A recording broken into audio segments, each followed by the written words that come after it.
como te habíamos anunciado, no podíamos pasar la semana sin hablar de lo económico porque hubo noticias más que importantes y más que tranquilizadoras, sobre todo para los ciudadanos argentinos y argentinas. Y claro, como ayer no nos pudimos comunicar, hoy lo tenemos presente. Y estamos hablando de nuestro compañero Alejandro Otero, que ya está del otro lado. Ale, buen mediodía, ¿cómo va? ¿Qué tal, Fede? Buen mediodía, ¿cómo va todo? Bien, muy bien. Como decíamos, con esta noticia que de los últimos días, que es más que positiva para la economía argentina y que tiene que ver con la reestructuración de la deuda en un 99%, casi con los acreedores extranjeros, ¿no? Una gran noticia que estábamos ansiosos esperando la columna tuya para poder aclararlo desde distintos puntos, qué significa y para qué sirve para la Argentina, ¿no? Desde el plano económico. Bueno, la verdad que sí que es una noticia muy, muy importante. Yo creo que es la noticia del año y no solo es la noticia del año porque este ha sido un año muy malo, ¿no? Porque tanto desde el punto de vista de la salud pública como desde la economía, los efectos de la pandemia han sido una calamidad a escala mundial y por supuesto también para la Argentina. No solo digo es una buena noticia comparada con un contexto muy, muy desfavorable como el que todos vivimos, sino que lo sería en cualquier contexto. Claro. Aun cuando el contexto fuera otro, esta sería sin duda la noticia del año. No deja de sorprender como algunos medios muy importantes la ningunean, ¿no? O la presentan como una noticia de segundo o tercer orden. Sí. Yo creo que es la noticia del año, sin duda, y en varias dimensiones. Sí. La primera es en una dimensión política, porque si ustedes recuerdan, y con eso tiene que ver el ninguneo de algunos medios, no se cansaron de poner en duda la pericia, la capacidad, la idoneidad, la estrategia del gobierno de Alberto y en particular de Martín Guzmán para llevar adelante este proceso de negociación. Pusieron todas las dudas que estuvieron a su alcance para hacernos creer que estábamos en manos de ineptos. Y sucedió todo lo contrario, ¿verdad? Ha sido una negociación exitosa por donde se la mire, exitosa si se la mira desde el punto de vista de la estrategia, porque se decidió primero negociar con los privados antes que con el fondo.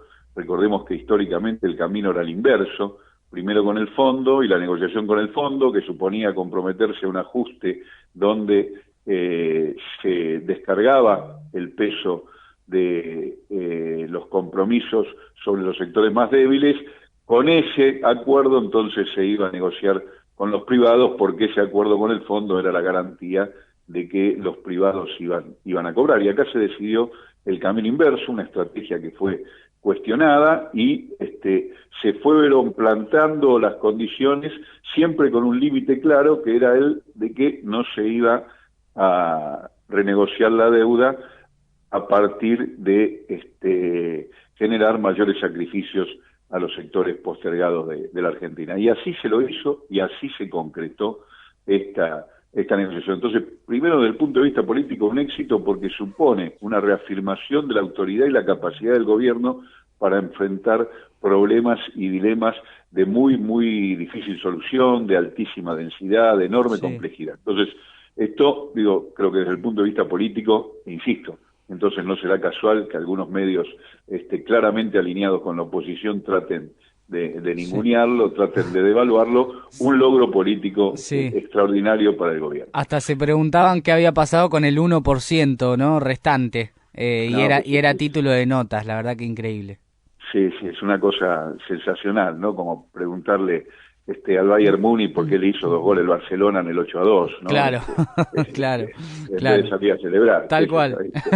¿No?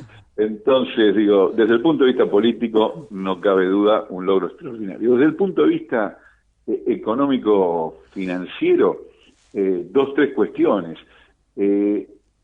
La primera, hay que ser claros, no es que va a cambiar nada en lo inmediato, no es que vamos a sentir un impacto en lo cotidiano, pero lo que no va a suceder es que haya un empeoramiento de la situación. Y eso no es poca cosa en la situación que nos encontramos. Claro. Este acuerdo supone, en principio, que no hay un empeoramiento de las condiciones que tiene que enfrentar la Argentina para resolver los graves problemas que tiene que resolver, que ya eran graves por el producto de los resultados de la política macrista, de la política del gobierno anterior, y que no han hecho más que profundizarse, como era inevitable, a partir de los efectos desastrosos de la pandemia, como decíamos, sobre la salud y sobre la economía. Entonces, primera buena noticia, las condiciones no van a empeorar. Segunda buena noticia, hay un enorme ahorro financiero en la renegociación. La Argentina hubiera tenido que desembolsar, si estaba sujeta a cumplir los compromisos que había firmado Macri, en los próximos años más de 37.000 millones de dólares, que ahora no va a desembolsar.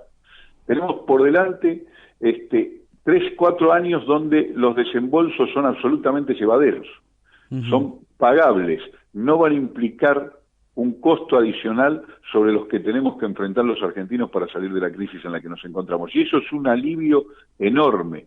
No contamos con el yugo, con el peso de la deuda, como una de las cuestiones que tenemos que afrontar en el horizonte inmediato con los dólares, los ingresos que podamos conseguir. De modo que tenemos ahí la posibilidad de liberar de recursos para aplicarlos a retomar la senda del crecimiento y del bienestar, que es la prioridad que los argentinos tenemos y de la cual el gobierno de Alberto se ha hecho eco y por eso negoció como negoció. Y entonces acá está la consecuencia inmediata. Tenemos una condición de posibilidad, eso hay que transformarlo en realidad, una condición de posibilidad de generar recursos liberados del pago de la deuda para apoyar las políticas de desarrollo, que constituye una novedad muy, muy importante a partir de este alivio financiero. Tercera cuestión. Sí. Al generarse certidumbre respecto de lo que va a pasar con los desembolsos más importantes que tiene que enfrentar la Argentina por la deuda demencial que multiplicó exponencialmente el gobierno de Macri en los pocos años en el que estuvo en el poder, también se alivian las tensiones sobre una variable que sabemos que es clave en la realidad argentina, que es el tipo de cambio. Ya sabemos cuáles son, con un importante nivel de certeza, todavía falta la negociación con el fondo, a eso nos referimos después, los desembolsos que va a tener que realizar el gobierno. No cabe duda con esto, y al generarse esta certidumbre de alivio para los próximos años, las presiones sobre el tipo de cambio tendrían que tender a disminuir.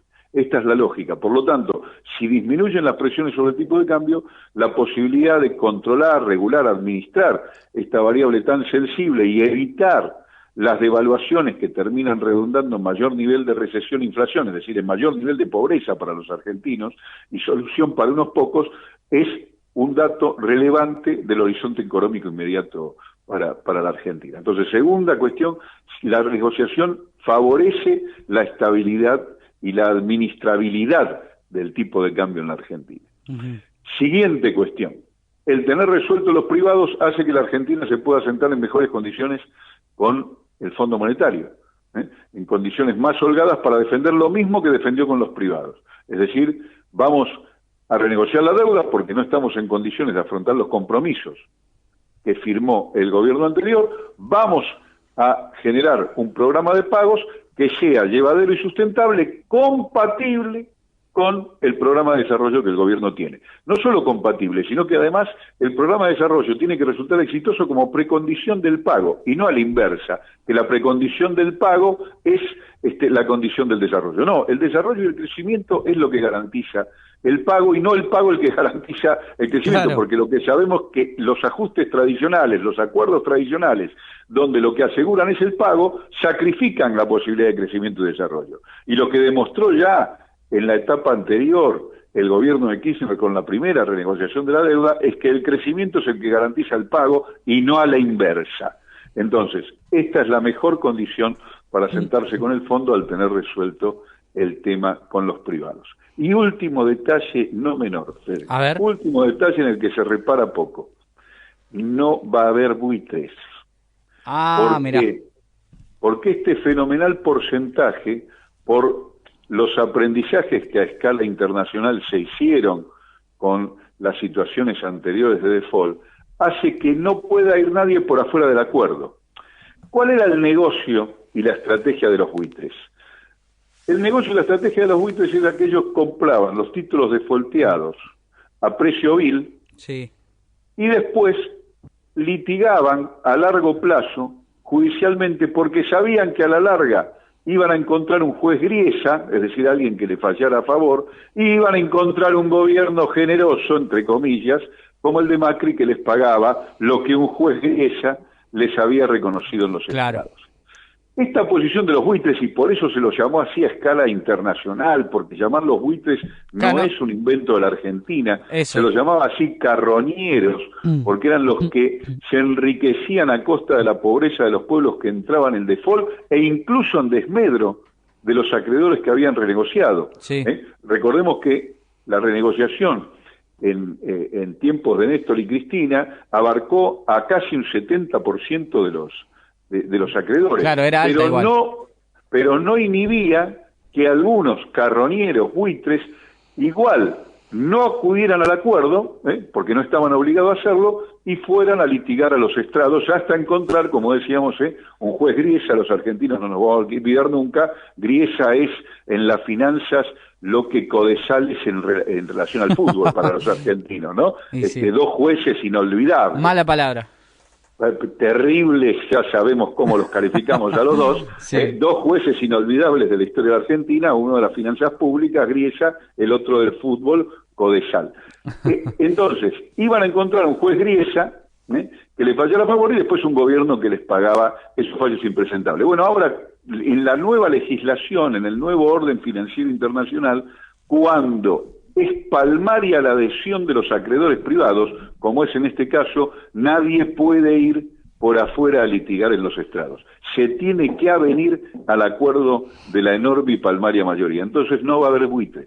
Esta es otra cuestión importante de esta negociación. Bien. Que se destaca poco, pero que me parece importante. Así que, por las razones que dijimos, en lo político y en lo económico, no me cabe duda a mí, Fede, que esta es la noticia del año. Pero yo quiero Tal saber vez merezca un valor importante como noticia del año el hecho de que aparezca la vacuna y que la Argentina la va a producir localmente. Esa también sería una noticia que merecería estar en la noticia del año, o el satélite que volvimos a enviar, pero claro, estas noticias que son extraordinarias noticias que debieran a todos llenarnos de orgullo como argentinos, para algunos son cuestiones menores y lo que importa son 4 o 5 puñados de miles de 4x4 con banderas pidiendo por cosas que no pagan, que no suceden, que encima no le pagan la patente.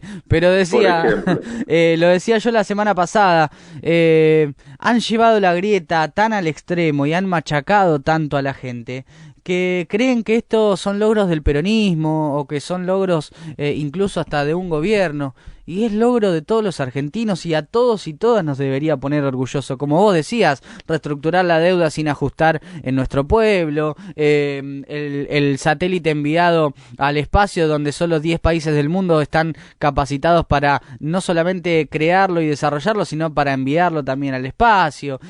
Bueno, todas estas cuestiones que fuimos repasando, la vacuna producida en Argentina, nos debería poner a todos orgullosos. Sin embargo, la calaña de estos medios lo han llevado a tratar de desprestigiarlo, como bien vos le decías, Ale, pero que muy bien explicaste también por qué es tan beneficioso y por qué es tan importante esta noticia, aunque yo me quedé con ganas de saber qué pasó con ese 1%, porque yo no me voy a quedar tranquilo con ese 1% ahí. Bueno, buscalo, qué sé yo, pero celebrando 29. Ale, como siempre, muchísimas gracias por el aporte que nos haces y por hacernos entender un poco más lo que pasa en nuestra economía, no solamente, sino también en la economía mundial. Un abrazo muy grande, buen fin de semana para todos y para todas. Igualmente, Ale, abrazo enorme. Ahí pasaba Alejandro Otero, nuestro columnista económico, charlando sobre esta reestructuración de la deuda. Gran noticia, y te lo explico en 4 o 5 razones por qué nos debería poner orgullosos a todos y todas.